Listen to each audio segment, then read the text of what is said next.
அனைத்து நல்லுள்ளங்களுக்கும் என் அன்பான வணக்கங்கள். நான் உங்கள் இந்துமதி உதயகுமார். இப்போ நம்ம பார்த்துட்டு இருக்க கதை காணாது போகுமோ காதல். இந்த கதையோட ஃபர்ஸ்ட் பார்ட்டோட லிங்க்கை நான் கீழே டிஸ்கிரிப்ஷன் பாக்ஸில் கொடுக்குறேங்க. அதோட மற்ற பாகங்களை பிளேலிஸ்ட்டில் ஆட் பண்ணுறேன். இப்போ வாங்க கதைக்குள்ளே போகலாம். தீபக் ஆஃபீஸ் வந்ததும் தன்னோட அறைக்கு வந்து தன் அப்பா படத்தை தொட்டு கும்பிட்டு சேரில் உக்காந்தான். அங்கே அறை வாசலில் மேனேஜர் நின்றுக்கிட்டு மே கமெண்ட் சார் அப்படின்னு கேட்டார். தீபக் அவரை உள்ள வர சொல்லி சேர்ல உட்கார சொன்னான். மேனேஜர் அவங்க 2 பேரையும் அடுத்த அறையில காத்திருக்க சொல்லிட்டு தீபக் ரூம்குள்ள வந்தார். உட்கார்ந்தபடியே அவுட்லெட் ஸ்டோருக்கு அக்கௌண்டன்ட்டும் ஸ்டோரை கவனிக்க நம்ம சூப்பர்வைசர் பாலுவோட பொண்ணு 2 பேரையும் நேத்து உங்ககிட்ட சொன்ன மாதிரியே கூட்டிட்டு வந்திருக்கேன் சார் அப்படின்னாரு. தீபக் உடனே பொண்ணா வேண்டாமே, எனக்கு பெண்களை அப்பாயிண்ட் பண்றதுல அவ்வளவா இஷ்டம் இல்லை அப்படின்னா. சார் நேத்தே சொன்னேனே சார். சொன்னீங்க தான், ஆனால் எனக்கு பெண்கள் அப்பாயிண்ட் பண்ணுறதுல இஷ்டம் இல்லை. பெண்கள் ரொம்ப சின்சியராக வேலை பார்ப்பாங்க சார். அந்த பெண் ரொம்ப ஷார்ப்பாக இருக்குது. நீங்கள் ஒரு முறை நேரில் பாருங்களேன், பிடிக்கலைன்னா சொல்லிடுங்க, அனுப்பிடுவோம் அப்படின்னதும் தீபக் வேறு வழி இல்லாமல் அரை மனசோட சரி சரி வர சொல்லுங்க பார்க்கலாம் அப்படின்னா. தேங்க்யூ சார் அப்படின்னு சொல்லி எழுந்து போனவர் அங்கே சிவகுருவும் ஆதிராவும் காத்துட்டு இருந்த அறைக்கு வந்தார். எம்டி உங்களை கூப்பிடுறாரு, போகலாமா அப்படின்னு கேட்டவர் இவருக்கு ஓகேம்மா, ஆனால் உனக்கு தான் கொஞ்சம் சந்தேகமாக இருக்குது. எங்கள் எம்டிக்கு லேடிஸை வேலைக்கு வைக்கிறதுல அவ்வளோ இஷ்டம் இல்லை. நான் தான் உன்னை ஒரு முறை பார்க்க சொல்லியிருக்கேன். அதனால் என்ன முடிவு எடுப்பார்னு தெரியாது, நம்ம போய் பார்க்கலாமா அப்படின்னு கேட்டார். ஆதிரா பெண்ணை பிடிக்காத மனுஷன் இருக்கானா என்ன? அவள் கேட்டுக்கிட்டு இருக்கும் பொழுதே காசிநாதன் சரியா அந்த அறைக்குள்ளே வந்தார். என்னம்மா பார்க்குற, இது என்னோட ஆஃபீஸ் ரூம் தான். அந்த பெரிய டேபிளுக்கு அந்த பக்கம் இருந்த சேர்ல பேசிக்கிட்டே வந்து உக்காந்தார். ஆதிரா சிரிச்சுக்கிட்டே, நீங்கள் நாளும் தெரிஞ்ச நல்ல மனுஷனாக இருக்கீங்க, ஆனால் உங்கள் எம்டி இந்த காலத்தில் பெண்கள் வேலை செய்யறது பிடிக்காதுங்கிறாரு. எனக்கு வேலை கிடைக்கலனாலும் பரவாயில்ல, நிச்சயமாக உங்கள் முதலாளிக்கு பெண்கள் மேலே இருக்கிற இந்த நினைப்பை மாற்றியே ஆகணும் சார் அப்படின்னா. ஆதிராவோட இந்த பேச்சு கேட்டதும் காசிநாதனுக்கு மனசுக்குள்ள ஒரே உற்சாகம். இதைத்தானே அவரும் எதிர்பார்த்தாரு. இந்த பெண் தான் தன்னுடைய சரியான துருப்புச்சீட்டு, இவளை மட்டும் இங்கேருந்து வெளியில் விட்டுடவே கூடாது அப்படின்னு நினச்சிக்கிட்டாரு. பெண்கள் மேலே இருக்க அவருடைய இந்த நினைப்பை மாற்றணும்னா நீ ஆஃபீஸில் வேலை பார்த்தா தானே நடக்கும் காசிநாதன் கேட்க, அதுக்கு தானே சார் வந்திருக்கேன் ஆதிராவும் பதில் சொன்னான். ஒரு நிமிஷம் நான் சொல்கிறத கேளு, எதுக்கும் பதில் பேசாதே, சரி சரின்னு தலையாட்டிக்கோ, ஒன்றும் குறைஞ்சிட மாட்டேன். உனக்கு கட்டாயம் வேலை கிடைச்சிரும், என்னை நம்பு, நான் சொல்கிறபடி செய், உன் மேலே நம்பிக்கையோடு உன்னை அனுப்பி வைக்கிறேன். காசிநாதன் அவளுக்கு அட்வைஸ் பண்ணி அனுப்பி வச்சாரு. ஆதிராவும் அவர் சொல்கிறத அமைதியாக கேட்டுக்கிட்டு இருந்தா. காசிநாதன் மேனேஜர் பக்கம் திரும்பி, யோ மேனேஜர், நான் தீபக் ரூமுக்கு முதல்ல போகிறேன், பிறகு ஒருத்தராக நீ அனுப்பி வை சரியா அப்படின்னு கேட்க அவரும் தலையாட்டினார். காசி தீபக் அறைக்கு வந்தார். தீபக் நிமிர்ந்து பார்த்து, கதவை தட்டிட்டு உள்ளே வர மாட்டிங்களா மாமா, வந்து உட்காருங்க அப்படின்னு சொல்லிட்டு ஃபைலில் ஏதோ மும்மரமாக பார்த்துக்கிட்டு இருந்தான். காசிக்கு அவன் அப்படி சொன்னது அவரை பெருசாக அவமானப்படுத்துகிற மாதிரி இருந்துச்சு. ஆனால் மனசுக்குள்ள, இருடா, உன் திமிரையும் உன் நிம்மதியும் குலைக்கிறதுக்கு தான் ஆயுதம் ரெடி பண்ணி வச்சிருக்க மகனே அப்படின்னு நினச்சவர், சாரி தீபக், இனிமே தட்டிகிட்டே உள்ளே வரேன். அவர் சொன்னதை அவன் கொஞ்சம் கூட கண்டுக்கவே இல்லை. ஃபைலில் கையெழுத்து போட்டுக்கிட்டே இருந்தான். இவன் திமிரை பாரு, நான் சொல்கிறதுக்கு சரின்னு கூட சொல்ல இஷ்டம் இல்லை. அவர் திட்டிக்கிட்டு இருக்கும் பொழுதே மேனேஜர் மே கமெண்ட் சார் அப்படின்னு கேட்டதும் தீபக் தலையாட்டி தீபக் கிட்ட பர்மிஷன் கேட்டுட்டு சிவகுருவை உள்ள கூட்டிட்டு வந்தார். தீபக்கை கை கூப்பி வணங்கினபடி சிவகுரு வந்து உட்கார்ந்தார். தீபக்கும் அவருக்கு பதில் வணக்கம் சொல்லி சேர்ல உட்கார சொன்னான். இவர் தான் sir Sivaguru, retired post master. போன மாதம்தான் ரிட்டையர்ட் ஆனார். நம்ம ஸ்டோரில் அக்கௌண்ட்ஸ் பார்க்க இவர் அப்பாயிண்ட் பண்ணலாமான்னு தான் உங்ககிட்ட கேட்டிருந்தேன் சார். தீபக் சிவகுரு கிட்ட அக்கௌண்ட்ஸ் பார்க்க தெரியுமா உங்களுக்கு அப்படின்ற பற்றியும் அவர் குடும்பத்தை பற்றியும் எல்லாத்தையும் விசாரித்தான். அவரும் பவ்யமாக அவன் கேட்குற கேள்விகளுக்கு பதில் சொன்னார்.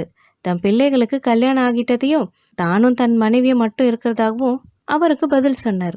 அவர் பேசுகிற பேச்சிலேயே அவர் நாணயமானவர்ன்றது தீபக்கு புரிஞ்சுது. தீபக் சிரிச்சுக்கிட்டே, வெயிட் பண்ணுங்க, உங்களுக்கு அப்பாயின்மெண்ட் ஆர்டர் தருவாங்க அப்படின்னு சொல்ல, சிவகுரு சிரிச்சுக்கிட்டே, ரொம்ப நன்றி சார், ரொம்ப சந்தோஷம் சொல்லிட்டு அவர் கிளம்பி போன கொஞ்ச நேரத்தில் ஆதிரா தன் ஃபைலை மார்போட அணைச்சிக்கிட்டு அடுத்து தீபக் ரூம்குள்ள வந்தா. தீபக் நிமிர்ந்து பார்த்தான். அன்னைக்கு கார் கண்ணாடியில பார்த்த அதே முகம். கண்ணாடியில கூட ஏதோ பேர் எழுதி வச்சிருந்தாளே. அவன் யோசிச்சுக்கிட்டு இருக்கும் பொழுதே ஆதிரா, வணக்கம் சார், என் பேர் ஆதிரா அப்படின்னா. அவ சொன்னதும் அவளுக்கும் ஞாபகம் வந்தது. ஆமா, ஆதிரான்னு தான் எழுதியிருந்தது. நான் உட்காரலாமா சார்?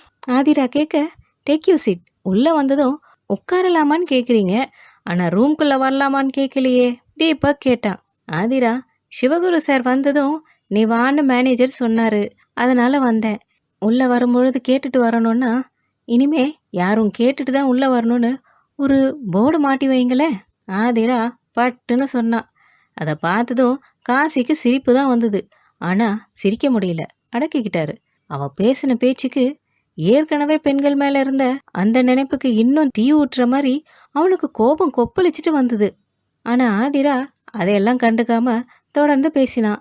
நான் பிகாம் படிச்சிருக்கேன், ஸ்டோர் சூப்பர்வைசர் வேலைன்னு சொன்னாங்க. எனக்கு ஆஃபீஸ் வேலை பார்க்கணுன்னு தான் ஆசை. இது நான் நினச்ச வேலை இல்லை தான், இருந்தாலும் பரவாயில்ல அப்படின்னு சொன்னான். அதுக்கு தீபக் நக்கலா, நான் உங்களுக்கு வேலை தரேன்னு இன்னும் சொல்லவே இல்லையே அப்படின்னா. எனக்கு ஒன்றும் பிரச்சனை இல்லை சார், பட் சின்சியரான ஒர்க்கரை உங்கள் ஆஃபீஸ் இழக்க போகுது, அது நினச்சாதான் எனக்கு பாவமாக இருக்குது. அவள் பேச பேச அவனுக்கு எரிச்சலாக வந்தது. காசி சட்டுன்னு, என்னம்மா பயம் காட்டுறியா? உன் சின்சியாரிட்டியை நாங்களும் தான் பார்க்குறோமே. மேனேஜர், இந்த பெண்ணுக்கு அப்பாயின்மெண்ட் ஆர்டர் கொடுங்க அப்படின்னு சொன்னதும் தீபக்கால் அங்கே எல்லார் முன்னாடியும் எதுவும் பேச முடியல. ஆனால் ஆதிரா மட்டும் சிரிச்சுக்கிட்டே தேங்க்யூ சார் அப்படின்ட்டு வெளியில் கிளம்பினான். அவள் போனதும் தீபக் கேட்டான், மாமா, நீங்கள் ஏன் அந்த பொண்ணுக்கு வேலை தரதா சொன்னீங்க? எனக்கு அவளுக்கு வேலை தர கொஞ்சம் கூட இஷ்டம் இல்லை. அது எவ்வளோ திமிரா பேசுது பார்த்தீங்களா? அந்த திமிரை வேலை வாங்கி வாங்கி தான் அடக்கணுமாப்ல. அதான் நீ இதெல்லாம் கண்டுக்காதே, நான் படுத்துகிற பாட்டில் அதுவே ஓடி போயிடும். வேலை கொடுத்து சம்பளம் கொடுக்க போகிற பாஸ் கிட்ட போர்டு மாட்டுங்கன்னு சொல்லுமா? வரட்டும் வரட்டும், நான் படுத்துகிற பாட்டில் அது எப்படி தலை தெறிக்க ஓட போகுது பார் அப்படின்னாரு. அவர் சொன்னதும் தீபக்குக்கு கண்டிப்பாக அவளை தண்டிக்கணும்னு தான் அவனுக்கும் தோணுச்சு. எவ்வளோ திமிரு! அவன் அமைதியாக யோசிச்சுக்கிட்டு இருந்தான். காசி அவன் ரூம்லேருந்து வெளியே வர அங்கே ஆஃபீஸ் ஹாலில் ஆதிரா அப்பாயின்மெண்ட் ஆர்டரோடு நின்றுட்டு இருந்தா. என்னம்மா, ஆர்டர் வாங்கிட்டியா? வாங்கிட்டேன் சார். நீங்கள் இல்லைன்னா நிச்சயமாக எனக்கு இந்த வேலை கிடைச்சிருக்காது. அதுக்காகவே உங்களுக்கு ரொம்ப தேங்க்ஸ். இருக்கட்டும் இருக்கட்டும், நீ தைரியமான பொண்ணு.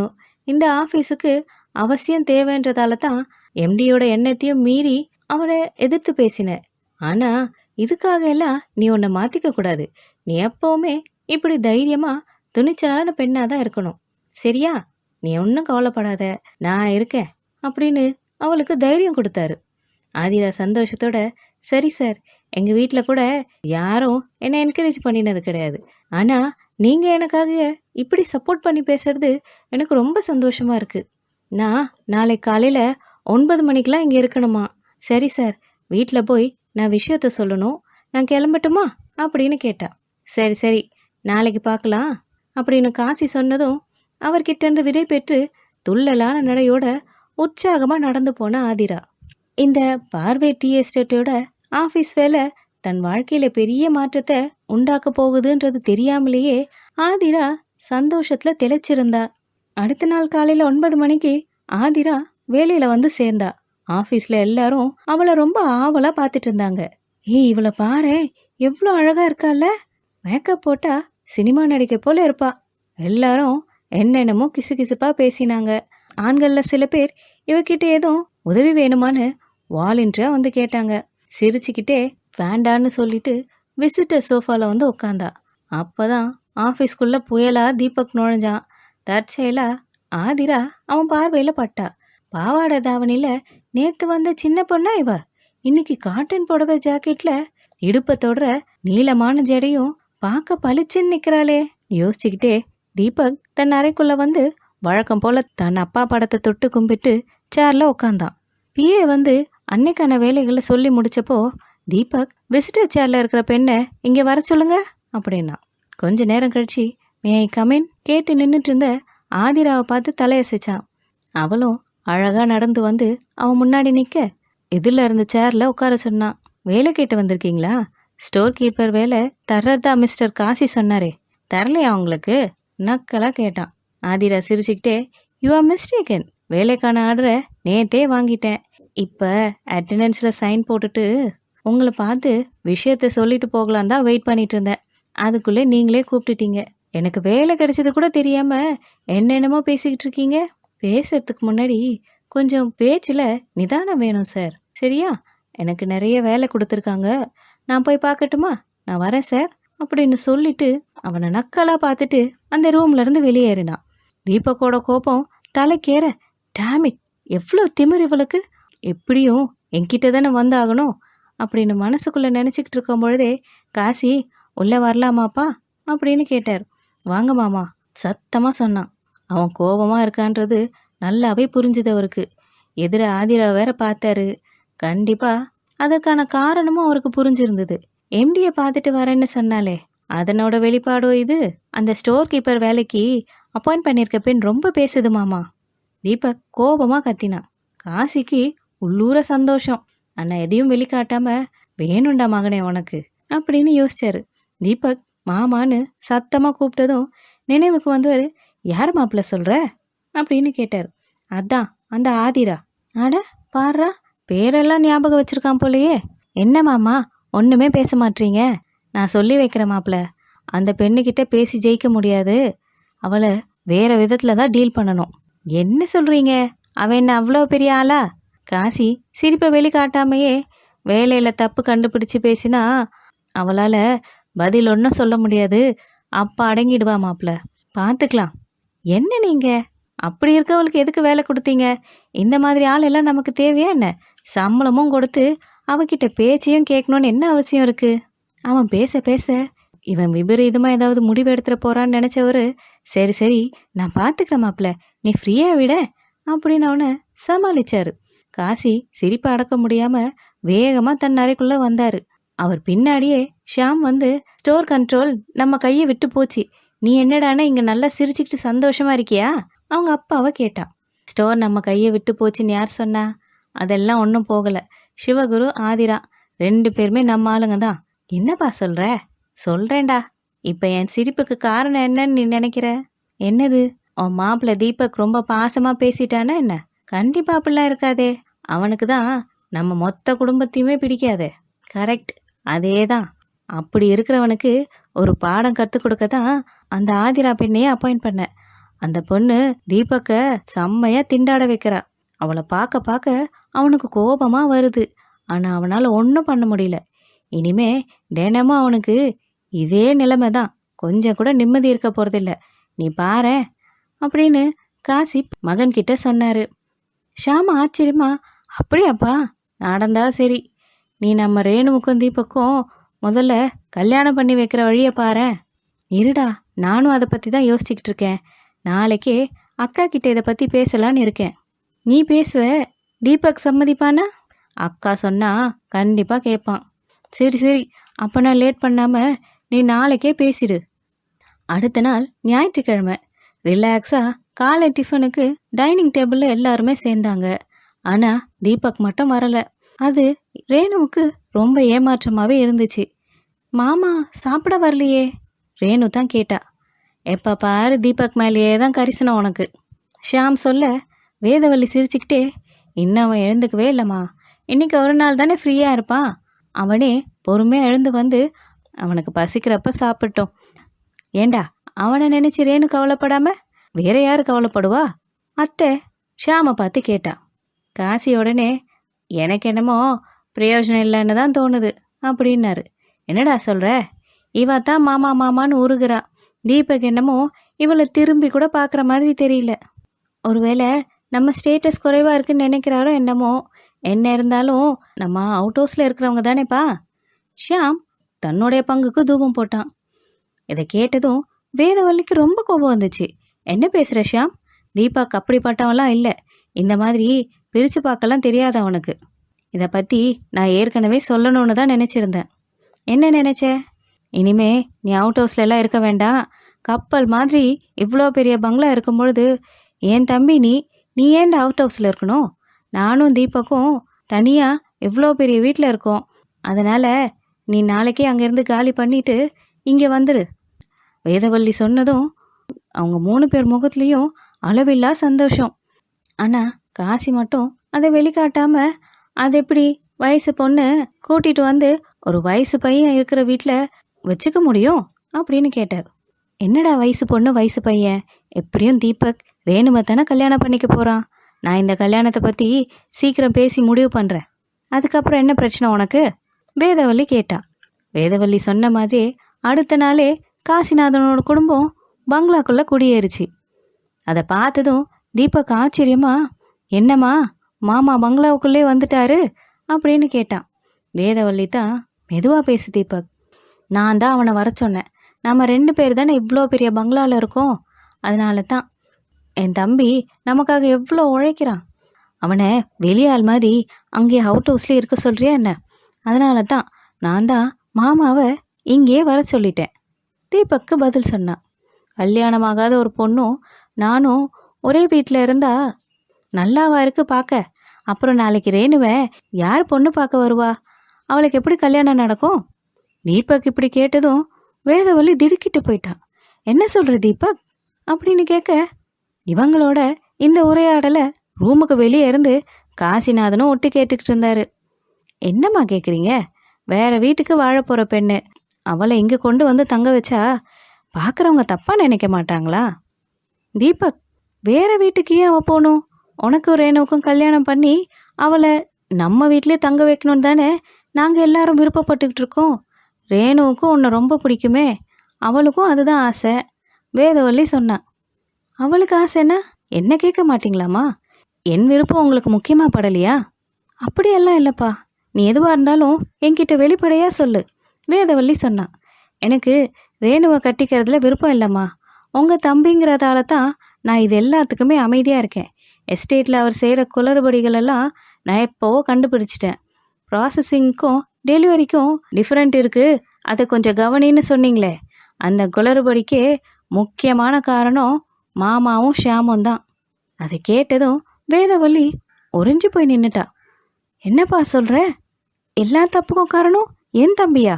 ஆமாம்மா, அவன் சொல்ல, உங்கள் அப்பா என் தம்பி காசியை நம்பி எல்லா பொறுப்பையும் கொடுத்துட்டு போனாரே. ஆமாம், அதுதான் அவருக்கு இந்த மொத்த சொத்துக்கும் நம்ம தான் முதலாளிங்கிற நினைப்பு வந்துடுச்சு. என்னதான் இருந்தாலும் அவர் நினச்சிட்டா எல்லாமே சொந்தமாயிடாதுல்ல. அதனால தான் பெண்ணை கொடுத்து இந்த மொத்த சொத்தையும் அவர் சொந்தமாக்கிக்க பார்க்குறாரு. இல்லைன்னா அவருடைய தகுதி தெரிஞ்சோ இவ்வளோ பெரிய இடத்துல சம்மந்தம் பண்ண ஆசைப்படுவாரா? தீபக் கேட்டான். அங்கே வெளியில் இவங்களோட உரையாடலை கேட்டுட்டு இருந்த காசிக்கு கோபம் கொப்பளிச்சிட்டு வந்தது. அவர் தன் அக்காவுக்கு சம்பந்தி ஆகணும்னு விரும்பினது உண்மைதான். அந்த சொத்துக்களை அடையணும்னு நினச்சதும் உண்மைதான். ஆனால் அதுக்காக தன்னை இவ்வளவு கேவலமாக தரைக்குறைவாக நினச்சிக்கிட்டு இருக்கானே இந்த தீபக். நினைக்க அவருக்கு கோபம் ரொம்ப அதிகமாயிடுச்சு. அங்கே அறைக்குள்ள தீபக் இன்னும் பேசிக்கிட்டு தான் இருந்தான். ரேணுவுக்கு நல்ல பையனா காசி மாமா தகுதிக்கு ஏற்ற மாதிரி ஒரு மாப்பிள்ளையாக பார்த்து நம்மளே கல்யாணம் பண்ணி வைப்போம். நம்ம எஸ்டேட்டில் வேலை பார்க்குற எவ்வளவு ஏழை பெண்களுக்கு கல்யாணத்துக்கு பண உதவி பண்ணியிருக்கோம். அப்படி இருக்கும் பொழுது ரேணு என் மாமா பொண்ணு, உங்கள் தம்பி மக, நமக்கு வேண்டியவன்றதால அவளை அப்படியெல்லாம் விட்டுட மாட்டோம்ல. நம்மளே அவளுக்கு நல்ல பையனாக பார்த்து நல்லபடியாக கல்யாணத்தை நடத்தி வைப்போமேம்மா அவனும் சொன்னான். இதுக்கு மேலேயும் அவங்க பேச்சை கேட்க முடியாமல் காசிநாதன் அங்கிருந்து வேகமாக வந்து அவரோட ரூமில் தொப்புன்னு உட்காந்தாரு. ஷியாம் அதை பார்த்ததும் பதறி போய், என்னாச்சுப்பா அப்படின்னு கேட்டான். அந்த தீபக் ரேணுவை கல்யாணம் பண்ணிக்க முடியாதான். அவன் அந்தஸ்தும் நம்ம அந்தஸ்தும் வேறையாம். அதனால் நம்ம அந்தஸ்துக்கு ஏற்ற மாதிரி ஒரு மாப்பிள்ளையை பார்த்து அவர் ரேணுவுக்கு கல்யாணம் பண்ணி வைப்பாராம். அது மட்டும் இல்லாமல் நம்ம ஆஃபீஸில் பண்ண குளறுபடியெல்லாம் அவனுக்கு தெரிஞ்சு போச்சு. உங்கள் தம்பின்றதால தான் சும்மா விடுறேன்னு அக்கா கிட்டேயே சொல்கிறான் அந்த ராஸ்கல் அப்படின்னு கத்தினாரு. என்ன சும்மா விடுறானா? இல்லைன்னா என்ன பண்ணிடுவானா? கிழிச்சிடுவானோ? நம்ம கதையை விடுங்கப்பா. இந்த ரேணு தான் பாவம். அந்த தீபக்கே நினச்சிக்கிட்டு இருக்கா. இனிமேல் இவன் என்ன செய்ய போகிறாளோ? ஷாம் சொன்னதும் நடந்த எல்லாத்தையும் கோபமாக பார்த்துக்கிட்டு இருந்த ரேணு, எனக்கு ஒன்றும் அப்படிப்பட்டவன் தேவையில்லை. என்னை கல்யாணம் பண்ணிக்க அவன்கிட்ட கெஞ்சணும்னு எனக்கு அவசியமும் இல்லை. என்னை தூக்கி எறிஞ்ச அவனை நானும் தூக்கி எறிஞ்சிடுறேன். இனிமே எனக்கு அந்த தீபக் வேண்டாம் அப்படின்னு அவளும் கத்தினா. அது மட்டும் இல்லை, இதை இவ்வளோ லேஸில் விடக்கூடாது. நம்மளை வேண்டான்னு சொல்லி தூக்கி எறிஞ்சவன் ஆச்சரியப்படுற அளவுக்கு உனக்கு நல்ல பெரிய இடத்துல பார்த்து கல்யாணம் பண்ணி வைக்கணும். அப்பதான் அவனுக்கு சரியான பதிலடி கொடுத்த மாதிரி இருக்கும். காசி சொன்னார், கல்யாணம் பண்ணி கொடுக்கறதோட அவன் கதை முடிஞ்சிருமா? நம்மளை இவ்வளோ தூரம் அசிங்கப்படுத்துகிறவனுக்கு ஒரு நல்ல பாடம் கற்றுக் கொடுக்க வேண்டாம்? நம்மளை எப்படி தராதரம் பார்த்து ஒதுக்கி வச்சானோ அதே மாதிரி அவனுக்கும் அவன் ஸ்டேட்டஸ்க்கு கொஞ்சமும் சம்மந்தம் இல்லாத ஒரு ஏழை பெண்ணாக பார்த்து கல்யாணம் முடிச்சு வைக்கணும்ப்பா. அதை நினச்சி அவன் காலம் ஃபுல்லாக வருத்தப்படணும். நம்ம அதை பார்த்து சந்தோஷப்படணும். ஷாமும் சொன்னான், ரொம்ப சரியாக சொன்னடா. ஆமாம், இதெல்லாம் பண்ணணும்னா நம்மளும் விவேகமாக நடந்துக்கணும். இப்போதைக்கு நம்மளோட கோபத்தை யாருக்கும் வெளிக்காட்டவே கூடாது. கூடவே இருந்து தான் இவங்களுக்கு பெரிய குழி பறிக்கணும். காசிநாதன் தீபக்கோட மொத்த வாழ்க்கையும் குழி தோண்டி புதைக்க பெரிய திட்டம் தீட்டிட்டு இருந்தாரு. இதோட இந்த பகுதியை நம்ம முடிச்சுக்கலாம். இதன் தொடர்ச்சியை அடுத்த வீடியோவில் நம்ம பார்க்கலாம்.